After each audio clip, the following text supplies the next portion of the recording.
శాసన మండలి త్వరలో ఖాళీలు రాబోతున్నాయి.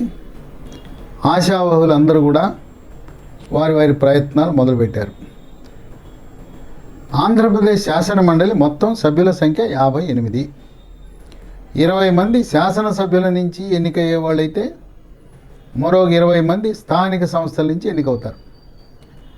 స్థానిక సంస్థల నుంచి ఎన్నికైన వారి టర్మ్ ఎవరిది పూర్తి కాలేదు కనుక ఏమి ఖాళీలు మార్చిలో వచ్చే అవకాశం లేదు. ఒక 5 గ్రాడ్యుయేట్ల నుంచి ఎన్నికయ్యే శాసన మండలి సభ్యులు, మరొక 5 ఈ పట్టభద్రుల నియోజకవర్గాల నుంచి ఎన్నిక కాబోయేవారు. 8 గవర్నర్ కోట, మొత్తం 58 మంది.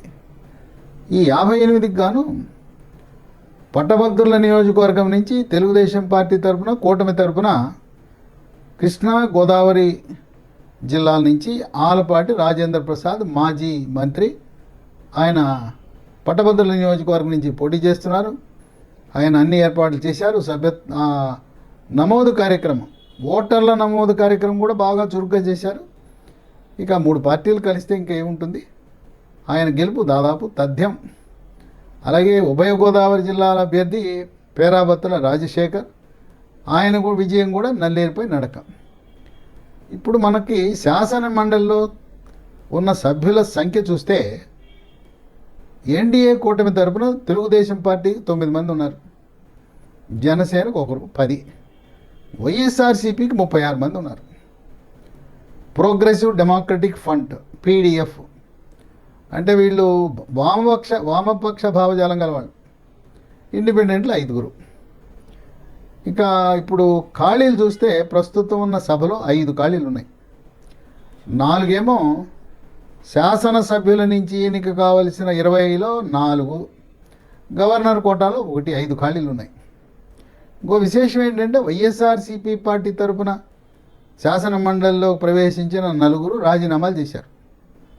ఎవరు? కర్రి పద్మశ్రీ, పోతుల సునీత, బల్లి కళ్యాణ చక్రవర్తి, జయమంగళ వెంకటరమణ. ఈ 4 కూడా రాజీనామా చేశారు.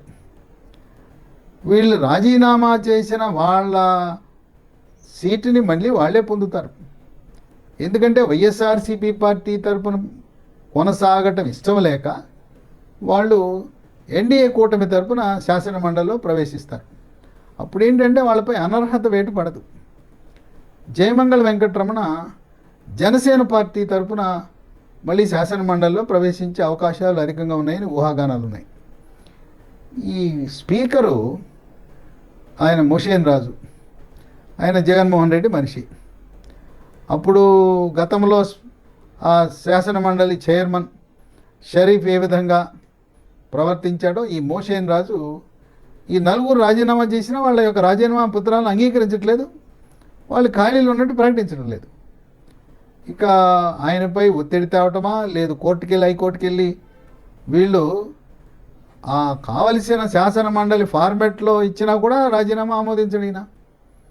ఇంకా ఇప్పటికే మరో 8 మంది వైఎస్ఆర్సీపీ శాసన మండలి సభ్యులు వాళ్ళు అసంతృప్తిగా ఉన్నారు. ఈ 4 రాజీనామా చేసిన వాళ్ళు అసంతృప్తిగా 8 మంది, 12 మంది కలిసి ఇక స్పీకర్ను ధర్నా చేయాలనే ప్రణాళికలో ఉన్నారు. ఆయన్ని అక్కడికి వెళ్ళి శాసన మండలిలో ఆమోదిస్తావా లేదా అని నిలదీసే పరిస్థితి ఉంది, లేదా అసలు ఛాంబర్లోకి వెళ్లకుండా అడ్డుకుందామని ఆలోచన చేస్తున్నారు. ఆయన శాసన మండలి చైర్మన్ ఇప్పటికి కూడా మోషేన్ రాజు జగన్మోహన్ రెడ్డి ఏం చెబితే ఆయన ఆడిందే ఆట పాడిందే పాటగా చేస్తున్నాడు ఆ సభలో, ఇది మండలి సభలో. ఇప్పుడు ఎన్ని ఖాళీలు ఉండబోతున్నాయి? రాబోయే ఖాళీలు ఒక 13 ఖాళీలు ఉన్నాయి. 5 ఏమో స్పష్టమైన ఖాళీలు, 4 శాసనసభ్యుల నుంచి ఖాళీలు 4, గవర్నర్ కోట 1, 5. ఇది కాక ఇప్పుడు 4 రాజీనామా చేస్తే 4కి మళ్ళీ ఇవ్వాలి కదా. మొన్న రాజ్యసభలో 3 రాజీనామా చేసి వైఎస్ఆర్సీపీ పార్టీ నుంచి 2 మళ్ళీ టీడీపీ పార్టీ తరఫున ఒకరు, బీజేపీ తరఫున ఒకరు వెళ్ళారు. టీడీపీకి 2, బీజేపీకి 1 వెళ్ళారు. ఒకరు మాత్రం ఆయన నేను రాష్ట్ర రాజకీయాల్లో ఆసక్తి ఉన్నది, నాకు రాజ్యసభ వద్దు లోక్సభ వద్దని మోపిదే వెంకటరమణ ఉండిపోయాడు. ఆయన శాసన మండలి ద్వారా ఆయన వ్యూహం మంత్రి అవ్వాలనే ఆలోచన కూడా ఆయనకుంది. ఈ విధంగా 5 స్పష్టమైన ఖాళీలు, ఒక 4 రాజీనామాలు ఆమోదిస్తే వచ్చే ఖాళీలు. ఇంకోటి ఏంటంటే మార్చి 25కి 4 వాళ్ళ పదవీ కాలాన్ని పూర్తి చేస్తున్నారు. అంటే 6 ఏళ్ళు అయిపోతుంది. ఇక 6 ఏళ్ళు అయిపోయేది ఎవరంటే 1 యనమల రామకృష్ణుడు, 2 అశోక్ బాబు, 3 బీటీ నాయుడు, 4 దువ్వారపు రామారావు. ఈ 4 కూడా మళ్ళీ ఇంకో టర్మ్ కావాలని కోరుకుంటారు. దీంట్లో యనమల రామకృష్ణుడు ఆయన్ని ఏదో ఒక రాష్ట్రానికి గవర్నర్గా పంపాలనే ఆలోచన చంద్రబాబు నాయుడుకు ఉంది. ఆయనతో పాటు అశోక్ గజపతి రాజును కూడా ఒక రాష్ట్రానికి గవర్నర్గా పంపితే బాగుంటుందని ఆలోచన ఉంది. ఇద్దరు సీనియర్ల యొక్క సేవలను గుర్తించి వాళ్ళని గౌరవప్రదంగా గవర్నర్లుగా పంపాలనే ఆలోచనలో చంద్రబాబు నాయుడు ఉన్నాడు. ఇప్పటికే ప్రధానమంత్రితో అమిత్ షాతో మాట్లాడారు. ఆ దిశగా వారిద్దరిని 2 రాష్ట్రాల గవర్నర్గా పంపాలనే ఆలోచన ఉంది. అది సాధ్యమే. అది చంద్రబాబు నాయుడు కోరిన విధంగా వారిని గవర్నర్లుగా నియమించడానికి కేంద్ర ప్రభుత్వానికి ఎటువంటి అభ్యంతరం ఉండదు. ఆ 4 ఖాళీలు స్పష్టమైన ఖాళీలు 5, 9. దీంట్లో ఈ 9లో మరి అన్నీ తెలుగుదేశం పార్టీకే కాదు కదా, జనసేనకి ఇవ్వాలి, కనీసం జనసేనకు ఒకటి ఇవ్వాలి, బీజేపీకి ఒకటి ఇవ్వాలి. ఇక మిగిలిన 7 సీట్లు ఉంటాయి. ఈ 7 సీట్ల కోసం అనేక మంది ఆశావహులు.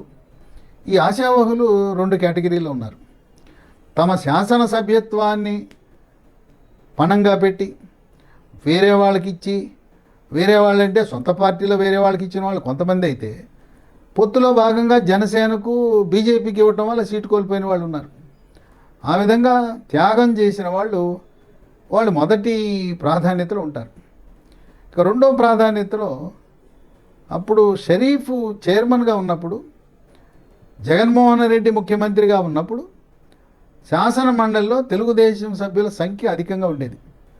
అప్పుడు వ్యూహంతో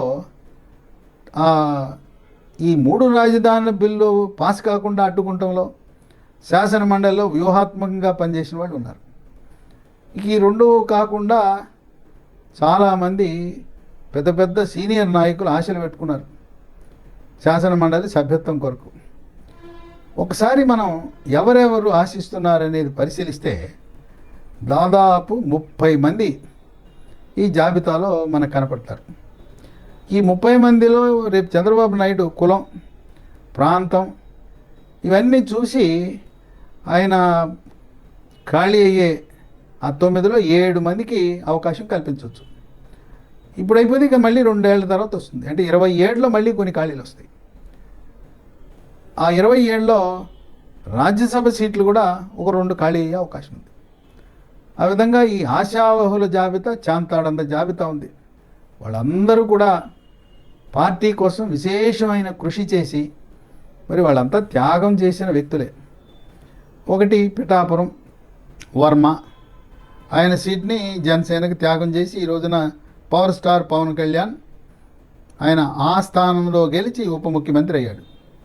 కనుక ఆయన పవర్ స్టార్ పవన్ కళ్యాణే పెద్ద క్రేన్ పెట్టి ఆయన ఉండేటట్టు చూసుకుంటాడు. కనుక దాదాపు వర్మకు గ్యారంటీనే. 2014లో కూడా ఆయనకి బలం ఉన్నా కొన్ని సామాజిక కారణాల వల్ల ఆ సీట్ని కాపు సామాజిక వర్గానికి కేటాయిస్తే వర్మ 2014లో ఇండిపెండెంట్గా గెలిచాడు. ఆయన వర్మ క్షత్రియ సామాజిక వర్గానికి చెందిన చాలా బలమైన నాయకుడు. క్షత్రియ కుటుంబాలు, క్షత్రియ జనాభా పిఠాపురంలో ఉంది కొద్దిమంది అయినా అందరి మనస్సులో శాశ్వత స్థానాన్ని పొంది ఉన్నాడు వర్మ. అందువల్ల వర్మకి గ్యారంటీగా శాసన మండలి సీటు దొరకటం అనేది ఖాయం. 2 దేవినేని ఉమామహేశ్వరరావు, ఆయన కూడా త్యాగరాజే సీటు త్యాగం చేసి వైఎస్ఆర్సీపీ నుంచి వచ్చిన కృష్ణప్రసాద్, వసంత కృష్ణప్రసాద్కి ఇవ్వటం, ఆయనకి ఎన్నికల్లో సహకరించి ఆయన గెలుపు కోసం కృషి చేయటం. 3 మాజీ మంత్రి జవహర్. 4 వంగవీటి రాధ. వంగవీటి రాధ గురించి శాసనమండలిలో సభ్యత్వం ఇచ్చిన తర్వాత శాసనమండలి ద్వారా ఆయనకి మంత్రివర్గంలో స్థానం కూడా కల్పిస్తారనే ఊహాగానాలు ఉన్నాయి. ఇక 5 ప్రభాకర్ చౌదరి, అనంతపురంలో బలమైన నాయకుడు, అనంతపురం సిటీలో విశేషమైన సేవలు అందించిన వ్యక్తి. ఇక 6 కొమ్మాలపాటి శ్రీధర్, ఆయన సీట్ను కూడా ఆయన త్యాగం చేశాడు సొంత పార్టీ వారికి. 7 టీడీ జనార్దన్. టీడీ జనార్దన్ 1983 నుంచి కూడా తనదైన శైలిలో తెలుగుదేశం పార్టీకి సేవలు అందిస్తూ 2004 నుంచి 2014 వరకు 10 సంవత్సరాలు పార్టీ అధికారంలో లేనప్పుడు హైదరాబాద్లో ఎన్టీఆర్ ట్రస్ట్ భవన్లో ఒక ఉద్యోగస్తుల్లా 10 సంవత్సరాల పాటు తన సేవలను అందించిన వ్యక్తి. తదుపరి ఒక టర్ము శాసనమండలి సభ్యుడిగా పనిచేశాడు. ఆయన కూడా తెలుగుదేశం పార్టీ రాజకీయాల్లో క్రియాశీలకంగా ఉన్న వ్యక్తి. ఇక 8 రెడ్డి సుబ్రహ్మణ్యం. ఈయన గతంలో శాసనమండలి డిప్యూటీ చైర్మన్గా కూడా పనిచేశాడు. ఈయన శెట్టి బలిజ సామాజిక వర్గం. ఈయనకి ఉభయ గోదావరి జిల్లాల్లో శెట్టి బలిజ సామాజిక వర్గంలో మంచి గట్టి పట్టుంది. ఇక 9 మంతెన సత్యనారాయణరాజు. 10 అంగర రామ్మోహన్ రావు. ఈయన కూడా శెట్టి బలిజ సామాజిక వర్గం, పశ్చిమ గోదావరి జిల్లాలో గట్టి పట్టు గల వ్యక్తి. పార్టీని నమ్ముకుని ఆయన పార్టీ కార్యక్రమాలు నిర్వహిస్తూ వచ్చాడు. ఇక 11 గన్ని వీరాంజనేయులు. ఇది పొత్తులో భాగంగా జనసేనకు వెళ్ళటం వల్ల ఈయన ఏలూరు జిల్లా పార్టీ అధ్యక్షుడిగా ఉండి తన సొంత సీటును త్యాగం చేసి కనీసం శాసన మండలి సీటు కోసం ఎదురు చూస్తూ ఉన్నాడు. 12 తిప్పేస్వామి. 13 బీదా రవిచంద్ర యాదవ్. నెల్లూరు జిల్లా అధ్యక్షుడిగా విశేషమైన సేవలు అందించి తన సోదరుడు ఆయన బీదా మస్తాన్రావు పార్టీ మారినా రవిచంద్ర మాత్రం మారకుండా తెలుగుదేశం పార్టీలోనే కొనసాగిస్తూ తనదైన శైలిలో అక్కడుండే నాయకులతో సోమిరెడ్డి చంద్రమోహన్ రెడ్డి, అక్కడ నారాయణ, వీళ్ళతో చక్కటి సమన్వయంతో పార్టీలో అందరినీ కలుపుకొని పోయే మనస్తత్వం ఉన్న బీసీ యాదవ సామాజిక వర్గానికి చెందినవాడు. ఇక 14 బుద్ధా వెంకన్న. బుద్ధా వెంకన్న ఇప్పుడు ఆ జోగి రమేష్ వ్యవహారంలో జోగి రమేష్ చంద్రబాబు నాయుడు ఇంటిపై దాడి చేస్తే ఈ గుంటూరు కృష్ణా జిల్లాల్లో ఎన్టీఆర్ జిల్లాలో అనేక మంది నాయకులు ఉన్నారు, ఎవ్వరూ స్పందించాల. ఈయనకున్న విశేషం ఏంటంటే అర్ధరాత్రి కాడైనా ఆయనకి పెద్ద టీం ఉంటుంది, నాయకులు అలాగే కార్యకర్తలు. ఆయనకి బుద్ధా వెంకన్న సైన్యం ఉంటుంది, తెలుగుదేశం సైన్యం. ఆయన జోగి రమేష్కి సరైన సమాధానం చెప్పింది ఎవరంటే బుద్ధా వెంకన్న. ఆ బుద్ధా వెంకన్న ఒక బీసీ సామాజిక వర్గానికి చెందిన వ్యక్తి. ఈయన విజయవాడ పశ్చిమ సీట్ ఆశించాడు. అది బీజేపీకి ఇవ్వటం వల్ల ఆయన శాసనసభకు పోటీ చేయలేకపోయాడు. గతంలో ఒకసారి ఈయన శాసన మండలికి ఒక 6 సంవత్సరాలు పనిచేయడం జరిగింది. ఇక 15 నల్లపాటి రాము. 16 పోతినేని శ్రీనివాసరావు. ఈయన మంగళగిరి నియోజకవర్గంలో క్రియాశీలకంగా పనిచేసి లోకేష్ గెలుపుకి ఎనలేని కృషి చేసి సమన్వయంలో బ్రహ్మాండంగా పనిచేశాడు. 17 పీతల సుజాత, మాజీ మంత్రి. ఆమె కూడా సీటు త్యాగం చేయటం వల్ల ఇప్పుడు శాసన మండలిలో ప్రవేశించాలని ఆమె కూడా ఎదురు చూస్తూ ఉంది. ఇక 18 కలిశెట్టి అప్పలనాయుడు. 19 వర్ల రామయ్య. ఆయన గతంలో రాజ్యసభ సీట్ ఇస్తామన్నారు, కొన్ని కారణాల వల్ల ఇవ్వలేకపోయారు. తర్వాత ఆయన కుమారుడు పామర్లో వర్ల కుమార్ రాజా గెలిచాడు. ఆ విధంగా కుమారుడు ఉన్నా కూడా వర్ల రామయ్య తనదైన శైలిలో ఆయన వైఎస్ఆర్సీపీ పార్టీ విమర్శలను తిప్పుకొట్టడంలో ఇప్పటికీ కూడా ప్రజలు పట్టాభిని, వర్ల రామయ్యని వీళ్ళిద్దరిని కూడా గుర్తుపెట్టుకుంటారు. వాళ్ళ విమర్శకు ప్రతి విమర్శ సూటిగా బాణంలా ఉండేది వీళ్ళిద్దరని ఆంధ్ర ప్రజలు భావిస్తుంటారు. ఇక 20 బూరగడ్డ వేదవ్యాస్. గతంలో మచిలీపట్నం అర్బన్ డెవలప్మెంట్ అథారిటీకి ముడాకి చైర్మన్గా పనిచేశాడు. రాజకీయ చరిత్ర కలిగిన కుటుంబం, కాపు సామాజిక వర్గం. 21 భూమిరెడ్డి రామగోపాల్ రెడ్డి. 22 తిరుపతి. కొద్దిలో ఓడిపోయింది ఆమె 2019లో సుగుణమ్మ. ఆమె కూడా సీటు జనసేనకి త్యాగం చేసింది. 23 చెంగల్ రాయుడు. 24 గొట్టిపాటి రామకృష్ణ ప్రసాద్. ఈయన పెనమలూరు నియోజకవర్గానికి చెందినవాడు. ముందు నుంచి కూడా పార్టీలో ఉన్నాడు, అడ్వకేటు, పార్టీ కోసం వినలేని కృషి చేశాడు. అయితే కొన్ని కారణాల వల్ల 2014లో ఈయనకి సీట్ ఇవ్వాల్సి ఉంది, కానీ బోడే ప్రసాద్కి వెళ్ళటం వల్ల గొట్టిపాటి రామకృష్ణ ప్రసాద్కి న్యాయం జరగలేదు. ఆయనకి శాసన మండలి సీట్ ఇవ్వాలనే సంకల్పంతో చంద్రబాబు నాయుడు ఉన్నట్టుగా సమాచారం.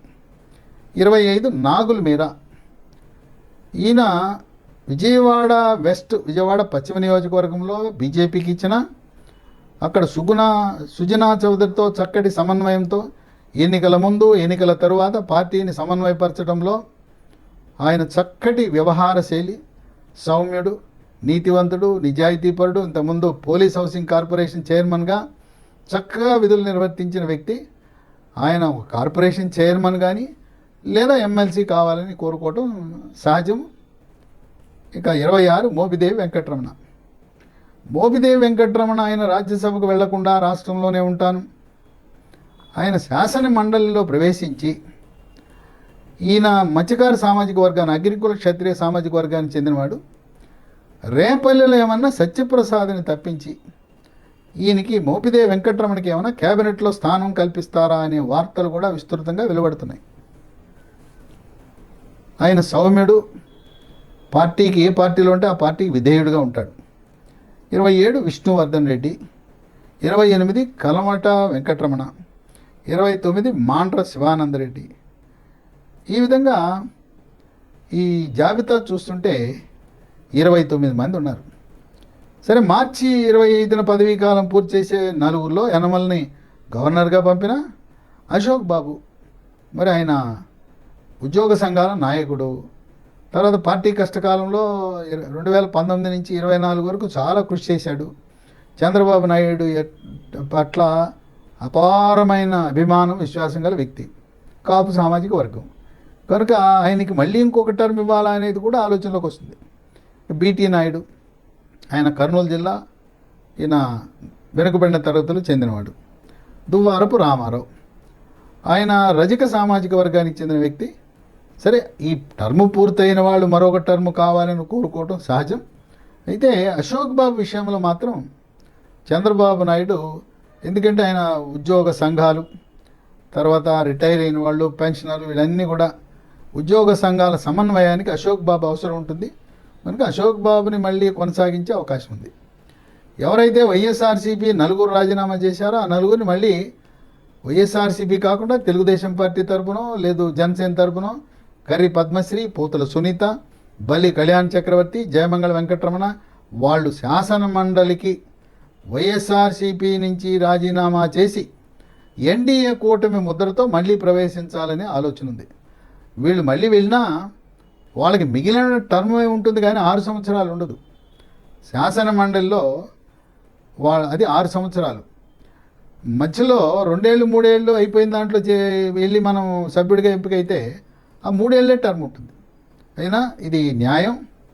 వాళ్ళు పెద్ద మనసుతో వైఎస్ఆర్సీపీకి రాజీనామా చేసి మళ్ళీ వాళ్ళనే సభలోకి పంపించాలని కోరుకుంటారు, కానీ వాళ్ళని తీసేసి వేరే వాళ్ళకి వాళ్ళ స్థానంలో ఇవ్వటం అనేది జరగదు.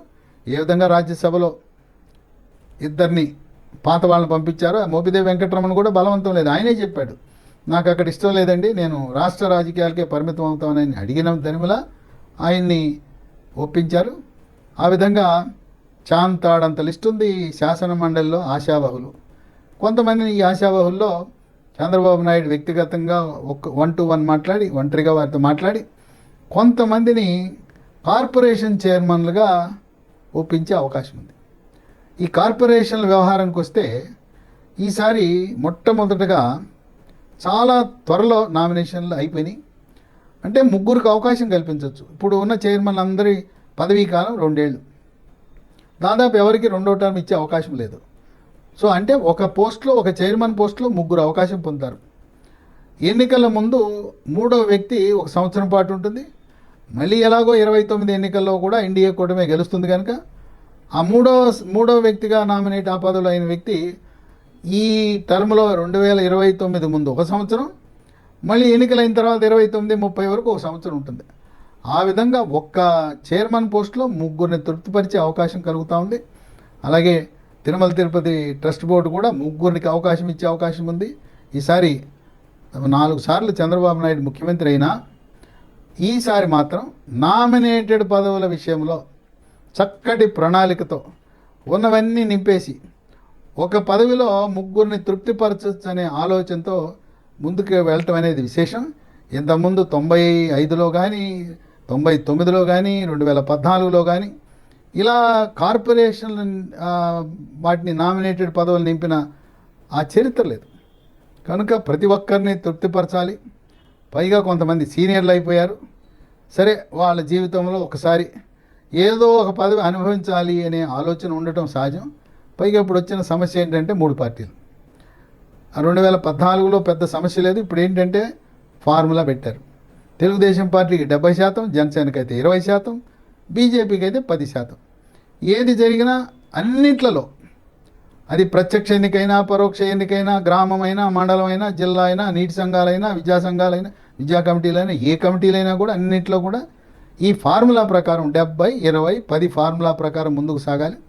కనుక ఇది ఇంతమంది ఆశావాహులు, దాదాపు 35 మంది ఆశావాహులు ఉంటే చంద్రబాబు నాయుడు వీటిలో మళ్ళీ కులాల వారీగా విశ్లేషణ, జిల్లాల వారీగా విశ్లేషణ, ఇవన్నీ ఆయన్ని కొంచెం ఇబ్బంది పెట్టే పరిస్థితి. కానీ పెద్ద మనసుతో నాయకులు అర్థం చేసుకోవాల్సిన అవసరం కూడా ఉంది.